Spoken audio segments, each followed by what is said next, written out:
And when the 6th hour had come, there was darkness over the whole land until the 9th hour. And at the 9th hour, Jesus cried with a loud voice, Eloi, Eloi, lema sabachthani, which means, my God, why have you forsaken me? And some of the bystanders hearing it said, Behold, he's calling Elijah. And someone ran and filled a sponge with sour wine, put it on a reed and gave it to him to drink, saying, Wait, let us see whether Elijah will come to take him down.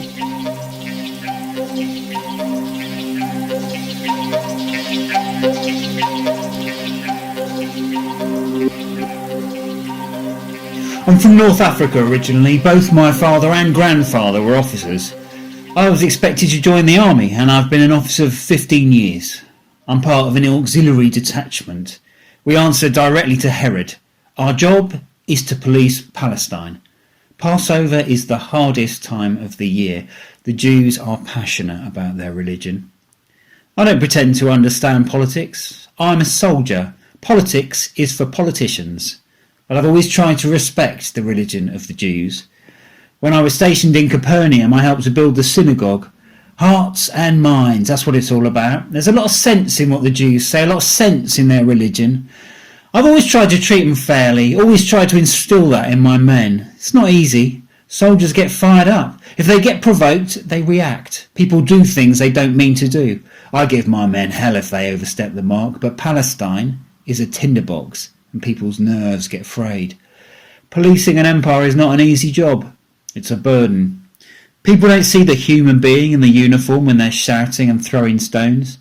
They don't know there are some of us trying to act justly, trying to treat people with decency, trying to keep the peace. You can't rule simply by force. There has to be consensus. There has to be some give and take. I grew up in an orphanage, got out as quick as I could and joined the army. The army's been a family to me. No one disrespects your family. If they do, they'll know about it. Oh, these people are trouble, always trouble. There's no reasoning with them. It's a waste of time. That's why you have to come down hard on any of them that step out of line. Oh, this place is hell. There are zealots trying to kill you and religious maniacs trying to create sedition. You can't have these people loose in this kind of place. It's too dangerous. You make an example of some to warn the others. Don't get any funny ideas. It's the only way to keep law and order. Roman justice is brutal. It's efficient and effective, but it's brutal.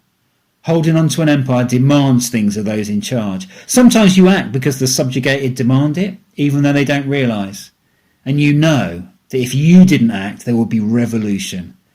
It was the same the day I got back from leave. I was detailed to lead a crucifixion party, either the Sabbath, Passover, convicted terrorists. Clearly a political example. It's not a thing I like doing. In fact, it's a thing I hate. It's lonely leading a group like that. The loneliness at the top of leadership.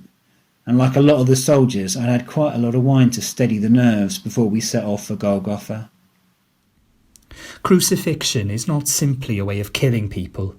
You can do that with a sword quite easily and quickly. Crucifixion is reserved for the politicos and thought criminals. A cross looks like a signpost, and it is. See that signpost? Take a good hard look and think about it. We're in charge. Step out of line and this is what you'll get. Have no doubt about it, matey boy. We don't mess about. Are you really sure you want to lead the masses in bloody revolution? You're much more likely to end up here than sitting on a throne in some royal palace drinking fine wine. This is where the revolutionaries come. Doesn't maybe look quite so good now, does it? Maybe put the books and pamphlets away. Maybe keep your mouth shut. This isn't a joke. This is where you're going if you don't start thinking very hard, very soon. Death can come in several ways. If a victim's been flogged and has lost a lot of blood, then he's probably already going into shock. The body draws the blood from the extremities to the central core to try to survive. Once the core temperature drops, The victim begins to suffer from hypothermia.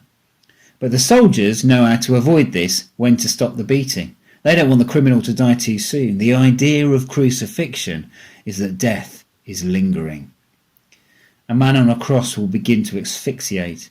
His chest will literally be crushed unless he pulls himself up on his nailed hands and feet. This, of course, is agony.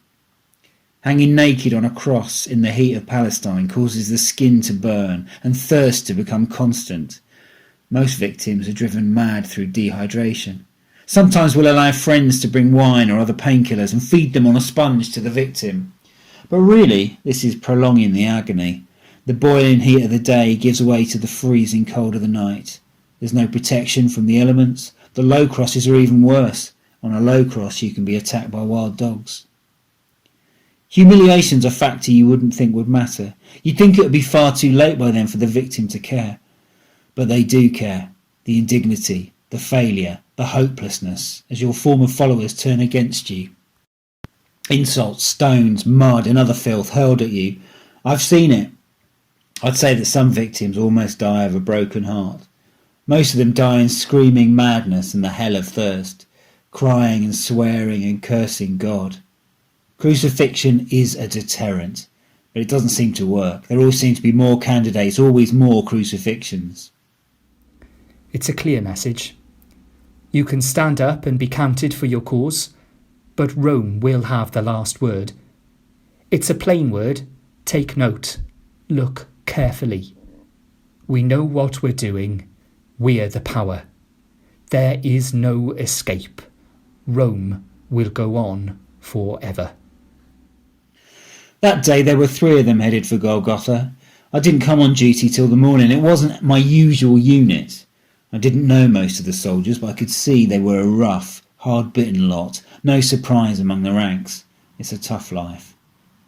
The poor wretch we were leading, it looked as if they'd spent the night beating him up. He'd already been pretty badly whipped, already lost a lot of blood. I don't think he'd last long once we got him there. If we could get him there at all. In the end we had to grab someone from the crowd and get him to carry the crossbeam. There was no way this bloke was ever going to make it. There seemed to be a lot going on that morning, more hostility than usual. I looked for the sergeant to find out who we'd get. The troops had had a bit of fun with this one, giving him a bit of a rough time.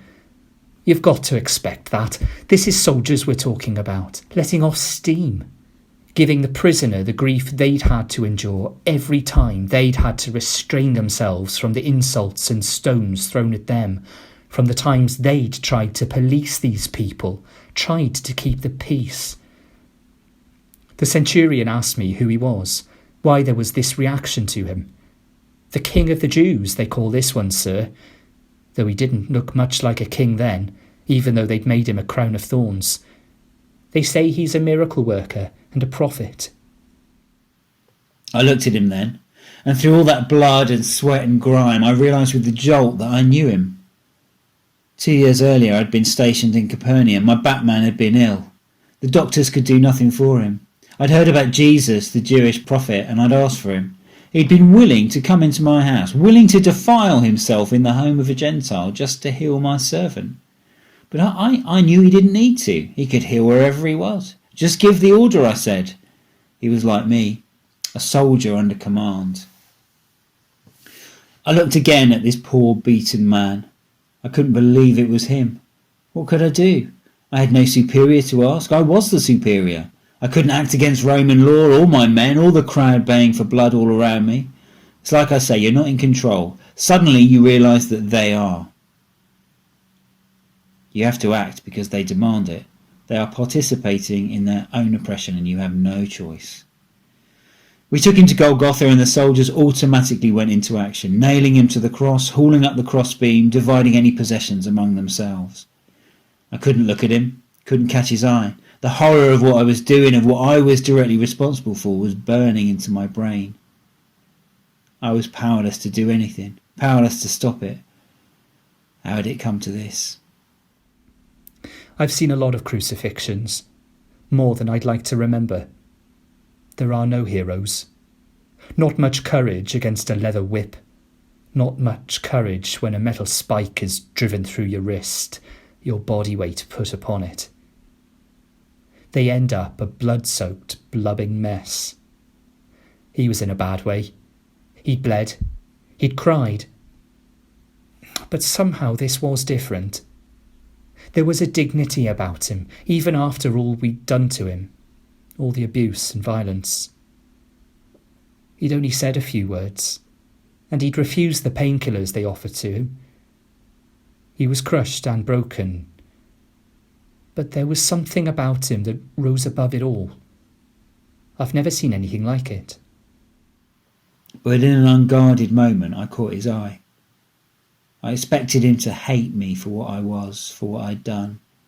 How much he'd done for me, and now I was doing this to him. When I caught his eye, I knew he recognised me.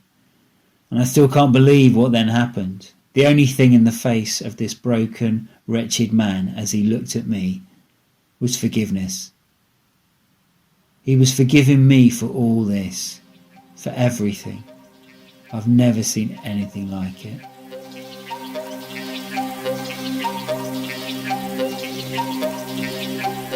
Then Jesus gave a loud cry and breathed his last. And the curtain of the temple was torn in two from top to bottom. Now when the Roman centurion who stood facing Jesus heard this cry and saw that in this way he breathed his last, he said, Truly this man was the Son of God. Truly, this man was the Son of God.